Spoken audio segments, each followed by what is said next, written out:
everyone. I hope you are well and welcome to my channel. और मैं आशा करती हूँ कि आप सभी लोग CDP इन 1 मिनट के कॉन्सेप्ट्स तो सीख ही रहे होंगे। साथ ही साथ मैं इस वीडियो में आपके लिए कुछ ऐसी टिप्स और ट्रिक्स लेकर आई हूँ जो आपके क्वेश्चंस को सॉल्व करने में हेल्प करेंगी। CDP में कई क्वेश्चंस करते समय हम थोड़ा सा ऐसे फंस जाते हैं कि दिस वन इज़ राइट और दिस वन इज़ राइट। ऐसा लगता है कि बोथ आर राइट, लेकिन थोड़ा सा हमें ये देखना होता है कि which one is more right. तो हमें ये देखना होता है कि कौन सा क्वेश्चन का आंसर, जो 4 ऑप्शंस हैं उन चारों ऑप्शंस में सबसे ज़्यादा जो परफेक्ट ऑप्शन है वो कौन सा है। कभी कभी ऐसा लगता है ना कि यार ये वाला भी सही है, ये वाला भी सही है, टिक कौन सा करें। पता चला ये वाला टिक कराए और आंसर कुछ और निकला। CDP में ऐसे बहुत से क्वेश्चंस आते हैं, लेकिन हमें सबसे बेस्ट ढूंढने में इतनी ज़्यादा जो दिक्कत होती है वो थोड़ा सा अगर हम क्वेश्चन को डिटेल खुद के ही माइंड में अगर डिटेलिंग कर लें उसकी कि ये ऐसे तो नहीं हो सकता, क्योंकि अगर इस जैसे मान लीजिए नेशनल एजुकेशन पॉलिसी है, उसमें बहुत सारी बातें हमें समझाई। कुल मिला के हमें समझ में क्या आया कि ये बच्चों का भला करने के लिए हर सारी जितनी भी चीज़ें हैं वो कर रही है। तो ऐसे में क्या है कि अगर हमें उससे रिलेटेड कोई भी 4 ऑप्शन मिल रहे हैं और अगर उनमें 2 ऑप्शन हमें ऐसे दे रखे हैं जो बिल्कुल गलत है इसके अकॉर्डिंग कि NEP ऐसा कह ही नहीं सकती, तो वो तो अपने आप एलिमिनेट हो जाएंगे। तो ये मेथड कौन सा हुआ? Elimination method. तो इस टाइप से और भी ऐसे क्वेश्चंस हैं और उनको सॉल्व करने की जो तरीके हैं, बहुत सी ऐसी टिप्स और ट्रिक्स हैं हर एक क्वेश्चन के लिए। और देखिए CPS जैसे CTET है मान लीजिए, तो उसको CBSE कंडक्ट कराता है, तो वो क्वेश्चंस उनमें बहुत ज़्यादा पॉसिबिलिटी होती है कि वो रिपीट हों। तो उन रिपीट होने वाले क्वेश्चंस में उनकी जो ट्रिक होती है, उनका जो कॉन्सेप्ट होता है वो भी रिपीट होता है। तो ऐसे में हमें कम से कम जो 100% क्वेश्चंस हैं, 100% क्वेश्चन में 20% तो ऐसे क्वेश्चन होते हैं जो एक्चुअली जिनमें पता होना चाहिए तब भी हम कर पाते हैं। लेकिन जो 80% क्वेश्चन हैं वो अगर हम उनको थोड़ा सा ध्यान से पढ़ें तो हम उन्हें ईज़िली कर सकते हैं। और CTET जैसे एग्ज़ाम को क्वालिफाई करने के लिए हमें एक लेवल तक ही जाना है, जैसे 90 मार्क्स चाहिए तो वहीं तक जाना है, उससे ज़्यादा मेहनत नहीं करनी होती है, निकालना ही है। हाँ, ये है कि अपने मार्क्स को इंक्रीज़ करना इज़ अ गुड थिंग, वो तो अच्छा ही है। लेकिन अगर आपसे 1-2 मार्क्स या 4 नंबर 5 नंबर रह के अगर आप 90 से रह जाते हैं, तो ऐसी कंडीशंस के लिए कंफर्म है कि आपने कुछ ऐसे छोटा मोटी गलती करी है जिसकी वजह से आपको ऐसा ये मार्क्स रह जाते हैं। क्योंकि जो 80% पेपर सेट करते हैं वो ऐसा ही होता है कि अगर आप थोड़ा सा भी पढ़ के आए हैं तो आप उनको ईज़िली कर सकते हैं। बच्चे 20% एग्जैक्टली नॉलेज से होते हैं, ये बात आई एग्री, लेकिन 80% पेपर आप ऐसे ही सॉल्व कर सकते हैं। तो मैंने आपका पहले ही बहुत समय ले लिया है, अब मैं क्वेश्चन से स्टार्ट करूँगी। मेरा तरीका क्या होगा कि मैं पहले आपको क्वेश्चन दिखाऊंगी, फिर मैं उसको सॉल्व भी करूँगी और ये बताऊँगी कि इसमें ऐसा क्या दिमाग लगाया या ऐसी कौन सी ट्रिक मैंने यूज़ की जिससे बस आंसर आ गया। इसमें कोई भी ऐसा भारी कॉन्सेप्ट मैंने नहीं लगाया, कोई भी उसमें याद नहीं किया, रोट मेमोराइजेशन नहीं किया, बस केवल क्वेश्चंस मैं आपको भी एक्सप्लेन करूँगी, आपको भी लगेगा कि ये तो बहुत सिंपल है। तो चलिए without any delay let's quickly move to question number 1।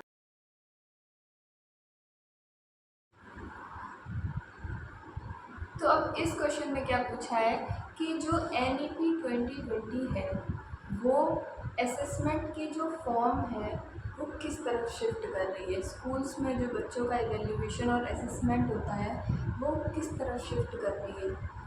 तो अब आप इसमें कैसे कर सकते हैं कि आपने अब एग्जैक्टली आपने ये लाइन नहीं पढ़ी, मान लीजिए कि आपने इसमें ये लाइन नहीं पढ़ी कि फॉर्मेटिव या समेटिव को लेके कोई लाइन आप NEP से रिलेटेड पढ़ के ही नहीं गए, बिल्कुल मैंने मान लिया कि आप कुछ नहीं पढ़ के गए।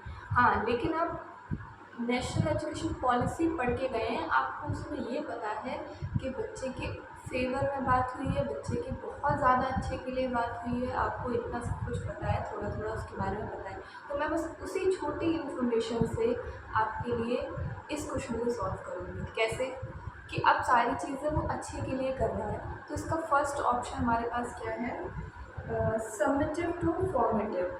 तो अब आप सोचिए कि समेटिव में क्या होता है कि लास्ट एवेल्यूएशन जो है, फाइनल एवेल्यूएशन जो हुआ असेसमेंट का कि अब बच्चे के ये मार्क्स आ गए और बस वो मार्कशीट में रख गए एंड दैट्स इट। ये फॉर्मेटिव में क्या होता है कि बच्चा बार बार उसको करता है और उससे सीखता है। उन टेस्ट जैसे यूनिट टेस्ट हो गए और क्लास टेस्ट हो गए, वो टेस्ट उसके ऊपर ठप्पा लगाने के लिए नहीं होते हैं कि you are a good boy, you are a smart boy, intelligent या गधे हो या होशियार हो, ऐसा करने के लिए नहीं होता है। वो उसी के इम्प्रूवमेंट के लिए होता है, एक तरीके का इम्प्रूवमेंट टेस्ट होता है। तो हम क्या कर रहे हैं यहाँ पे, बच्चे को लेबल तो नहीं करना चाहते, उसको इम्प्रूव करना चाहते हैं। तो अब आप ये सोचिए कि अगर समेटिव में है तो वो फॉर्मेटिव की तरफ जाना चाहते हैं। इस बात को थोड़ा सा अच्छी लगी ये बात, तो फिलहाल के लिए इसको साइड कर देते हैं। अगले ऑप्शन पे आते हैं, फॉर्मेटिव टू समेटिव, यानी कि बच्चे के इम्प्रूवमेंट वाले असेसमेंट को छोड़ के हम बस केवल उसकी कॉपी चेक करके उसको मार्क्स दे देंगे, उसको कुछ आता है नहीं आता, उसने पूरे सेशन में कुछ सीखा या नहीं सीखा, उससे हमें कोई मतलब नहीं है। ऐसा करेंगे क्या? नहीं करेंगे। तो इसलिए इसको भी हम अभी साइड कर देंगे। फ़िलहाल दो ऑप्शन और देख लें, तभी हम किसी कंक्लूजन पे पहुंच पाएंगे। फ़िलहाल मैं जो ये क्वेश्चन सॉल्व कर रही हूँ, एक बात ध्यान रखना कि मैंने पहले ही कह दिया था कि हम एनईपी में फॉर्मेटिव और समेटिव पढ़ के नहीं आए हैं, इस बात को नहीं पढ़ के आए। उसके बाद भी हम क्वेश्चन सॉल्व कर रहे हैं। ये क्या है, यही तो ट्रिक है कि कैसे सॉल्व कर रहे हैं। दिस ट्रिक, ये एलिमिनेशन मेथड है, ट्रिक कुछ नहीं है, बस एक एलिमिनेशन मेथड है कि हमने ध्यान से क्वेश्चन पढ़ा और उसके अकॉर्डिंग ऑप्शन देखे और सबसे बेस्ट सुटेबल ऑप्शन को हम निकाल के लाएंगे। तो अभी हमने दो देखे, उनको थोड़ी देर के लिए छोड़ देते हैं। नेक्स्ट ऑप्शन है लर्निंग से रोट मेमोराइजेशन, यानी कि हम सीखने सिखाने का जो है उसको छोड़ के हम याद करवाने वाला, रटवाने वाले उसकी तरफ यानी रूट मेमोराइजेशन की तरफ जाएंगे। यानी कि नेशनल एजुकेशन पॉलिसी का ये कहना है कि नहीं, लर्निंग छोड़ के रूट मेमोराइजेशन की तरफ जाओ। तो नहीं, ये भी अच्छा नहीं लग रहा थोड़ा सा। नेक्स्ट देखते हैं, flexible approaches to rigid standardize testing, यानी कि फ्लेक्सिबल अप्रोच छोड़ के, यानी कि बच्चे के अकॉर्डिंग जो हम मेथड्स यूज़ कर रहे हैं, क्लासरूम एनवायरनमेंट दे रहे हैं, वो सब कुछ छोड़ के हम रिजिड कर देंगे उसके लिए।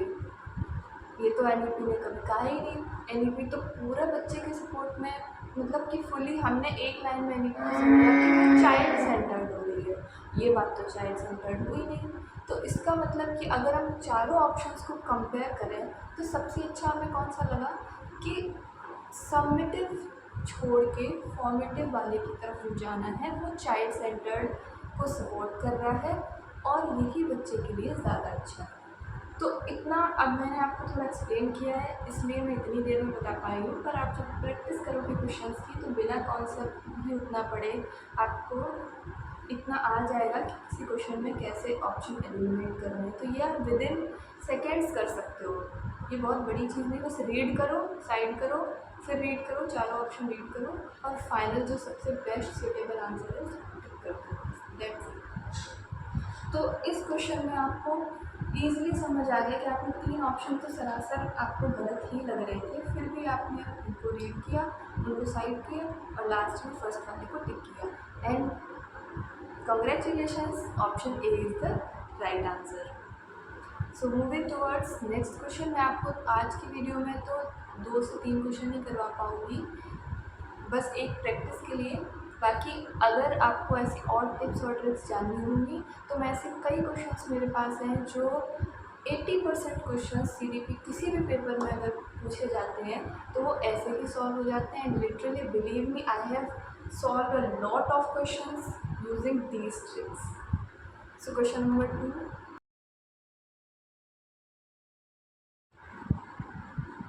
तो अब इस क्वेश्चन में क्या है, इस क्वेश्चन में हमसे कहा गया है कि टीचिंग लर्निंग प्रोसेस में एरर एनालिसिस होता है। अब क्या होता है उसका, ऑप्शन ए में दे रखा है इररिलेवेंट होता है, ऑप्शन बी दे रखा है कि केवल स्टूडेंट्स के लिए रिलेवेंट होता है, और ऑप्शन सी दे रखा है केवल टीचर्स के लिए रिलेवेंट होता है, और स्टूडेंट्स और टीचर्स दोनों के लिए रिलेवेंट होता है। तो अब आप ये सोचिए कि इसमें इररिलेवेंट जैसा कुछ हो सकता है क्या, कि मतलब एक प्रोसेस है, अच्छी खासी प्रोसेस है जिसमें बच्चा सीखता है तो गलती भी करता है, इट्स कॉमन। तो ऐसी जगह पे एरर एनालिसिस बिल्कुल इररिलेवेंट है। अब कैसा लग रहा है ये? तो फिर भी चलिए और ऑप्शंस देख लेते हैं, अभी के लिए हम मान लेते हैं कि सही है। आगे के दो ऑप्शंस क्या हैं कि only for student and only for teachers. Let me tell you, in CDP मैंने जितने भी क्वेश्चंस अभी तक सॉल्व किए हैं और जितने देखे, मैंने इतने क्वेश्चन सीडीपी के सॉल्व किए हैं लिटरली। ये एक बहुत बड़ी प्रोसेस होती है, इसमें बहुत सारी चीज़ें इंक्लूड होती हैं, इसलिए इसका कोई भी ऑप्शन ओनली वाला कभी नहीं होता, क्योंकि ये बहुत ब्रॉड प्रोसेस होती है, चाहे डेवलपमेंट हो, चाहे साइकोलॉजी हो, चाहे पर्सनैलिटी हो, और चाहे प्रोसेस हो, टीचिंग लर्निंग प्रोसेस हो, कोई भी प्रोसेस हो, ये सारी सीडीपी में जो चीज़ें होती हैं वो ब्रॉड होती हैं। तो उनमें ओनली जैसी चीज़ तो कुछ हो मतलब होती ही नहीं है कि ओनली केवल एक चीज़ इतनी बड़ी प्रोसेस कर सकती है, तो ऐसा नहीं होता। इसलिए ओनली वाले क्वेश्चंस आपको जब भी दिखे आप अवॉइड करिए उनको टिक करना। ओनली वाले क्वेश्चंस 99.9% गलत ही होते हैं। तो इसलिए इसमें ओनली दो ऑप्शन में लगाए, केवल बच्चों के लिए, केवल टीचर्स के लिए, तो ये दोनों ऑप्शन गलत हो गए। लास्ट वाला हमने पढ़ के देखा कि एक टीचिंग लर्निंग प्रोसेस, टीचिंग यानी टीचर से रिलेटेड, लर्निंग यानी स्टूडेंट से रिलेटेड, इस प्रोसेस में एरर एनालिसिस किसके लिए सही होगी, बच्चों के लिए और टीचर के लिए, दोनों के लिए सही रेलेवेंट है ये। क्यों, इसको भी समझ लेते हैं। अब आप कहो कि इनको आंसर पता है तो ये इसलिए अपने मन से कुछ भी बना रही है, नहीं, एक्सप्लेनेशन भी दूंगी मैं कि इसमें क्या है कि बच्चे ने गलती की, टीचर ने उस गलती को देखा, अब टीचर ने हेल्प की उसकी गलती सुधारने में, और इस प्रोसेस से बच्चे की गलती सुधर भी गई। तो टीचर को जब पता चलेगा कि क्या गलती है, क्या गैप है, जब वो डायग्नोज कर पाएगा तभी तो उसकी रेमेडी दे पाएगा।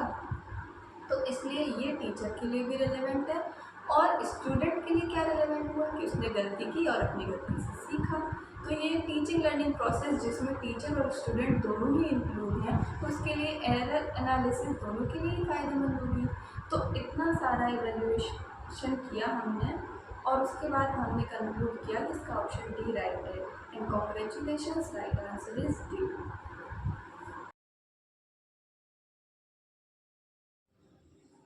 आज की वीडियो का ये लास्ट क्वेश्चन है फ़िलहाल के लिए।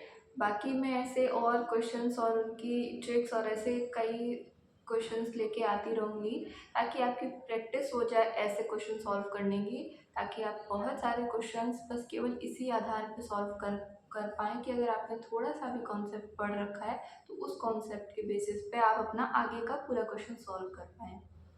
तो इसलिए फ़िलहाल के लिए let's move to our last question of this video.